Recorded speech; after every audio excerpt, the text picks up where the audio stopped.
That's the intro music. Yeah! Woohoo! Hey Star Trek Fleet Command fans, welcome back to another video where today I want to talk about the new Borg Type 3 Armadas and the Borg Polygon Armadas because, well, I want to give a little bit more information about crewing against them. Now, I did a recent video going over all the different things the Continuum has to offer with the new refinery there. Obviously, we have the exchanges here tied to the Revenant and free-to-play sourcing for Chaos Tech, which is nice to see. But how do you actually take on the Armadas, or what crew should you use? Because there are differences between, say, deciding to do what I'm about to do, which I'm going to load this thing up with some boost and run a loot crew, versus when it's best to just try to punch up. Like, instead of hitting a 3.0, hit a 3.1. Well, let me go ahead and spam this real quick. And while we wait, one thing I do want to give you an update on. This is happening December 2024. So if you're watching after, ignore the next 30 seconds. But for those curious, I did talk to the community management team this morning, specifically Obsidian Hamster, asking about the event store currency loot, and they did reconfirm some of the things we've already said. Number one, there will be more things added to the event store, so keep an eye out for those things. And beyond that, they've also said that the event store currency will increase as we get deeper and deeper into the month. What those numbers look like, I don't have specifics on, but that's what they said. So we'll show you those things as they happen. So just keep an eye out. Hopefully it improves the level that we expect it to be at. Let's jump back into this. So crewing for these, it's important to remember how these work, which I think is a key. And there's really only a major difference if you're going to be pulling out, for example, the groups. And as you can see, I'm able to easily handle this boosted, but that doesn't mean I'm able to do the same thing on a bigger armada. So for example, here's me doing a non-loot crew. So I'm not trying to get more loot here, just trying to take on a 0.1. And you can see the 3.1 handles me pretty thoroughly, and I'm not able to defeat it. So for me, my account, it's best for me to run a loot run and hit the biggest 0.0 I can hit. So let's break down what I'm talking about with that. And that is simply going to be bringing in the loot itself right here. So every one of these armadas, number one, can be found in different systems, but the loot that they have is different. So with Borg Type 3, I want you to take a look at the 3.0 systems. They're all Type 3s, but just like the ship itself, there's an evolution to the armadas. And you can see the starter chest and the average loot that you're going to get from the ones on that far right side. So I just beat a 50, meaning that I'm going to get a loot box that's got 1,500 in it. And beyond that, I'm going to get whatever loot I had from the actual armada, which can be meh or whatever. So I'm going to pull this up here. As you can see, we're doing a lot of testing. So ignore all the partials. But you see, I ended up getting 3452 out of that, when generally there's a much lower amount. But because I was running a loot run, you know, again, loot. So loot there, yummy loot. And then obviously Total Raw, 511 or loot officers, not giving me really anything combat-wise there. For me, it's more applicable to run this. But when is the difference and where do you find the difference? And crewing is going to determine the difference. In terms of what the difference is, it really just comes down to how strong your ships are. To an extent, if you're watching this video and you're a G4 player, for you to go to the 0.1s, you're generally going to be waiting until you've revenanted it up. At least probably to at least a tier 3 revenant. That's simply based on the damage that you can create as you level it up, but also more than just the damage you can create. It's also about any bonuses you can provide. Obviously, having less officer slots below decks limits how far you can actually take some of these, and that can be problematic for many players. Now, there's also more to this as well. So not just how much you can add below decks, but also research that you've done. And I do want to point out a research that I personally feel is extremely valuable here. And one thing you'll notice about my below decks is that I have B'Elanna Torres and Harry Kim. Now, why do I have these two officers? Well, the logic behind both of them is pretty simple. I'm actually getting isolated damage from both of them, and that's greatly improving my combat ability. How am I doing that? Well, it comes back to the star charts research. So even though I don't have a critical run on this loot crew, I am hitting criticals. That's nice. But I'm trying to take advantage of morale for more ISO behind that, and hull breach for more ISO. Don't forget that Harry Kim, if you have done the star charts research, which I'm going to pull up here right now, you will also get a shield regeneration ability with morale, as long as the morale is active. So if you go into your star path, remember we have these sets of researches that we've talked about being, in my opinion, some of the most valuable researches in the game for hostiles and PvE, obviously.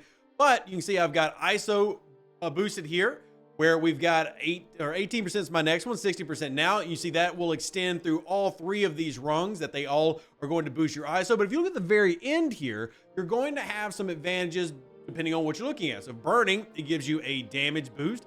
you have a crit boost right here, or a crit damage with hull breach, and then you have this one right here, shield repair for every round your ship has morale. For me, it's at 4%. Basically what that means is if your shields fall, this brings your shields back alive, meaning your shields will then natively stop 80% of any damage hitting them that round. So yay, more shields equal more survivability if your shields were going to drop. And to compare that, here is the previous run where I did not boost at all and I never hit morale. You see my shields went down and I went kapooey, right? And these things will punch hard. Remember, you've got the 1v1, so the solo armada can only be done with one ship, and you have the cutting beam. So you kind of want to be careful with that. So crewing, let's kind of focus on the different crews. Loot, here's what I do for loot. I think you've already seen it, but pretty obvious. You can augment this even further with having like EMH Doc below decks, who I don't have, because I do want to make sure that I have some level of combat ability, which is why I'm having, you know, the Harry Kim and Belana Torres combo below decks. The more I tier it, the more I can add below that, including burning, which will be even further ISO improvements to mean more damage for me when I'm fighting these armadas. But it also goes beyond that. What if we wanted to talk about where do we need to go? And this, I think, is the key point that kind of gets lost by myself. I want to acknowledge that because y'all brought up in recent videos, hey, Rev, where are all these things? Well, here you go. So if you take a look at your galaxy view, this is what you're looking at. These are where all the different ones are located. So you're talking about group armadas and solo armadas. The 1.0s are and the 3.0s are all in the yellow systems. And then we have the orange, and then finally like the dark cherry systems. So where are those on the map? Just feel really bad because people called me out on this. I'm like, what do you mean, where are they? Well, here you go. They're right next to Federation space to the west, and then you see on the top right where all the individuals are located. Remember, as you get to the point 1, point 2s, they do scale in difficulty to a high degree. So now we get back into crewing these. But what is crewing like? Well, let me show you a battle log from a group Polygon that we ran this morning. So here we have it right here. We're going to show you a variety of different crews. This is going against a 46 1.1. This was a partial because we did not bring a full set of ships, but just looking at them in comparison, you can see the total damage created. I am going to run a shot crew, which I'll be honest, I really enjoy because you scroll down and Rev put out 618 shots compared to everybody else's 360, which allowed me to put up similar damage to much bigger players. Stone Lodge and Gami are both very high G6 players. Now, this doesn't mean that it is the only way to run.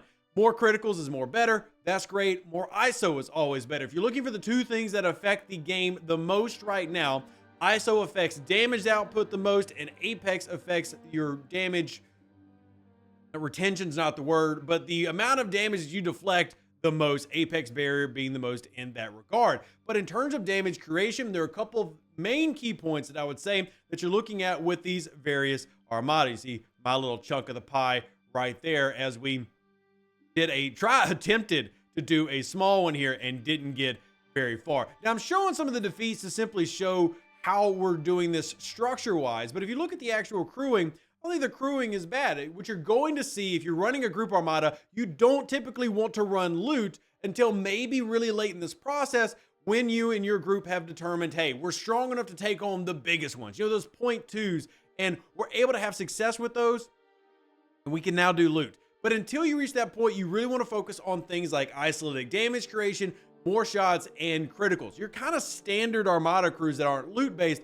And to take a look at the reward system here, I'll put this on the screen, pop it on back. This is what their groups pay out, but I want you to pay attention to things like the hull health, the apex barrier, and the shots increase as they go into difficulty. Same with the solos, you're going to have harder degrees of, well, things to focus on. The fact that they start getting 30,000 apex barrier at the 0.1s, plus you see the hull health just growing exponentially, some things you have to prepare for, which is why you don't typically want to loot crew these until everybody in your group has really, you know, evolved your revenants and you've all got high tier ships. And then when we get into here, this is probably when the loot crews start coming back because people are probably going to, at that point, have fully tiered their revenants. They've evolved it to its major final form. It's Frieza now. Remember the whole video we talked about? Again, link at the end of this video if you missed the revenant video itself.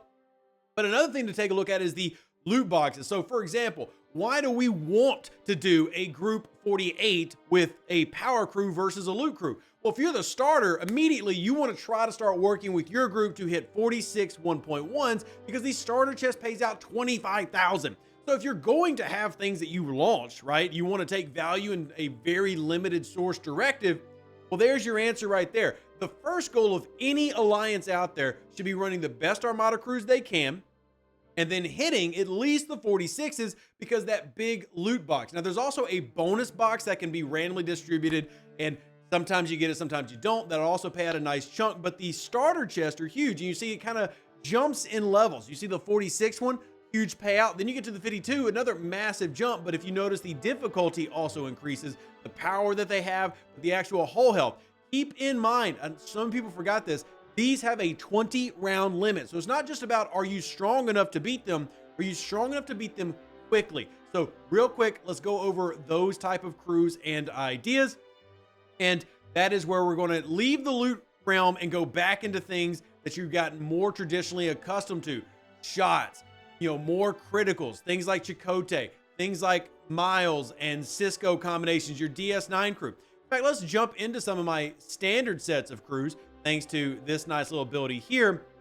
If we scroll down, you're going to see I have the DS9 Armada crew, where we have Cisco and Miles, which would be fine. And then I would actually pair that with something like maybe a Janeway for isolated cascade right there, upping the damage, upping the shots, etc. You can also run the full Janeway crew with Chakotay, Janeway, and then 7 of 9, which I, of course, have done. But depending on the tiers of your officers, you might have less success with those. So this is where it gets kind of tricky.